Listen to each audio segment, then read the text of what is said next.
Corey LaJoie's out of Spire next season, so let's get into it. Coming up next.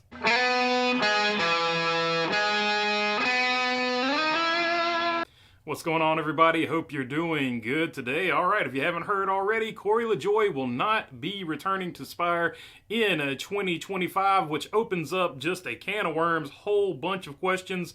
Before we get into that, though, let's take a look at what Corey LaJoie had to say. This from FoxSports.com.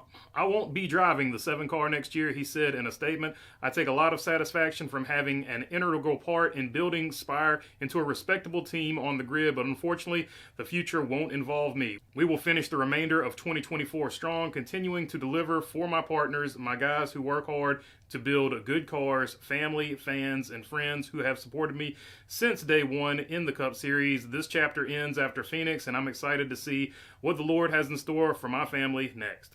So there you go. Wasn't expecting this to happen today. There were some rumblings that something was going on behind the scenes with a driver. We didn't know who it was, but today it comes out that it was Corey LaJoie. Corey LaJoie is gone, and this is shocking not only because it happened today or whatever, but just the fact that it happened at all, because if you remember when they hired Rodney Childers, during that announcement, the whole thing was going to be Rodney Childers and Corey LaJoie. They were looking to build around him, so I don't know exactly what happened in the month since they, I guess, made that announcement until now, and that right there is a question in itself, but to me, it's got to be one of two things that happened. The first thing being, did they find another driver? Did they find another driver, and that's going to be who replaces Corey LaJoie? Did they work out another deal with another team like Trackhouse? Has Trackhouse worked a deal with Zane Smith? We'll get into who the driver might be that replaces him next, but did they find a driver, and that's who's replacing Corey LaJoie? That's one possible scenario as to why it happened so quickly, and he's gone. The other thing is maybe they didn't like the response to the whole Kyle Busch situation. Maybe that rubbed some people over there at Spire the wrong way. They didn't like how that was handled. They didn't like how the crew chief handled it. They didn't like how Corey LaJoie handled it. It could be anything, but for whatever reason, this all happened pretty suddenly. With that being said, though, no matter how it happened, suddenly or whatever, how the plans changed, you have to look at the numbers, and you can understand where Spire is coming from, even though they hired Corey to be their cornerstone, to be the guy that they built around going forward. The numbers just aren't there. With finishes of 27th, 31st, and currently sitting 28th in points, you can kind of see where they're coming from. He's had 4 top 5s in these 3.5 seasons. He's also had 6 top 10s. Those are just not numbers that are necessarily great, but to compound that, he's also getting outrun by his teammates week to week. He has the same amount of top 10s this season as Zane Smith, who has had a pretty bad rookie year, to be totally honest. But Carson Hocevar has consistently outrun him. He's got 2 top 10s, but not only that, he consistently finishes in the top 15 when he finishes races. So just the fact that he's getting outrun by his teammates, previously Corey LaJoie didn't have this to deal with. And that's because he was always with single-car teams. Even when he joined Spire, they were kind of like a start and park type team. He didn't have anybody to compare him against head-to-head. When he was at Go Fast Racing, there was nobody to compare him to head-to-head.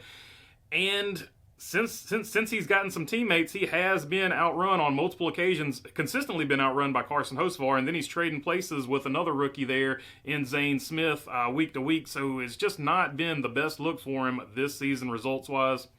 That being said, I think the best thing for him might be to go down to the Xfinity Series and get some wins. Like Denny Hamlin has said about other drivers in the past, it's better to go down to the Xfinity Series or the trucks and win races there and build your resume that way, as opposed to driving underfunded equipment. Not necessarily that Spire is underfunded now, but when he first got there, they definitely were, and all the other teams he's driven for are underfunded equipment.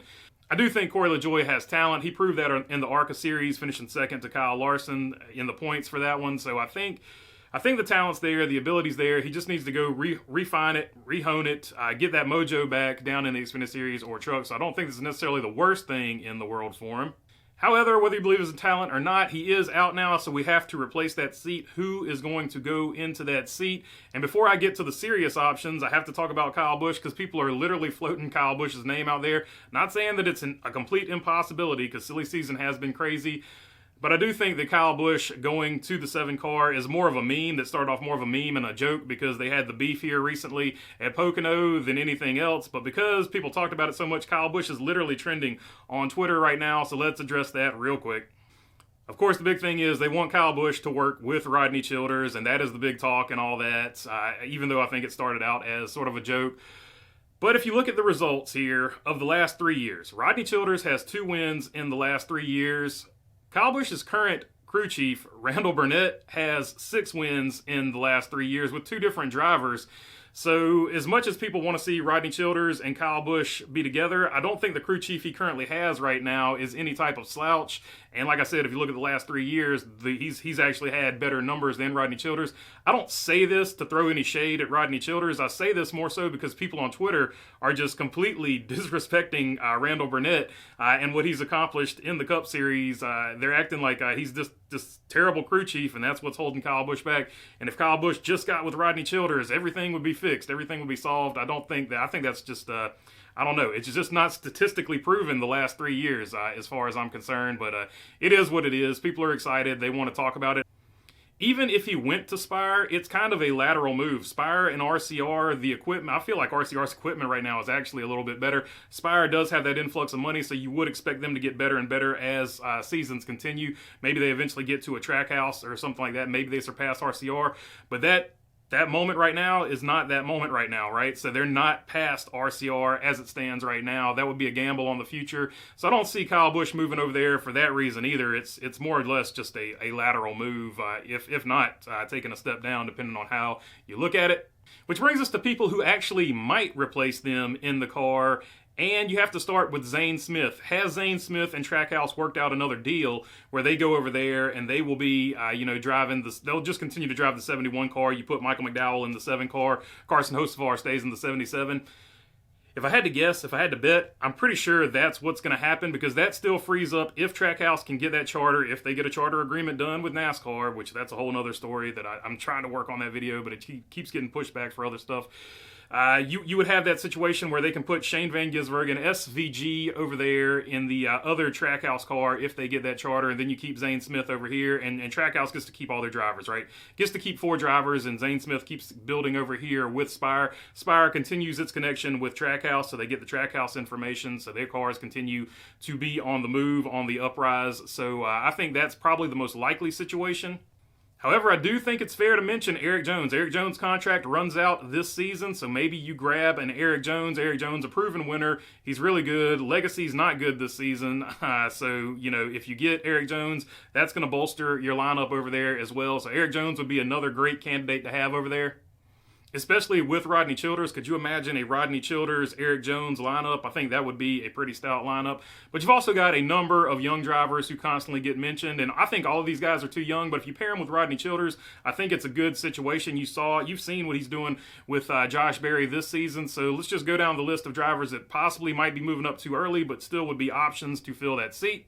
Sammy Smith would have to be the first one because he's in the Chevrolet camp. Another one that needs to get mentioned, of course, is Sam Mayer. Either one of those 2 drivers would probably be a good pick. Like I said, I think they're still a little too early in their career to be doing that, but definitely good options there. Then you go and look at the Truck Series, and the obvious guy in the Truck Series you have to mention is Rajah Caruth or Nick Sanchez because they're already in the Spire Alliance, or they're a Spire truck over there in the Truck Series. So those 2 guys are definitely guys you would have to take a look at as well. But I do feel like both of those guys still too young in their racecraft and stuff like that too. So I don't think that those are necessarily going to be the picks or anything like that. But yeah, definitely an interesting thing that happened today. And then, Ryan Preece is out there too. You saw that Spire believed in Corey LaJoie. They gave a chance to a guy who was essentially a grassroots type guy. Do they see the same potential in a guy like Ryan Preece? That's a wild card out there. You never know what Spire is going to do. So is this a chance for Ryan Preece to stay in the Cup Series? I think that's a long shot too, but I do feel like it's worth mentioning. It's been a pretty crazy, silly season. So yeah, wasn't expecting this to drop today, but it did, and so here we are. All right, if you made it this far, I would love to have your subscription. If not, I'll keep making these things. If you're already subscribed, I appreciate you all as well. If you got a question, comment, or anything like that, leave it down in the comment section. I try to get to as many of them as I can. And other than that, thanks for your time. Peace.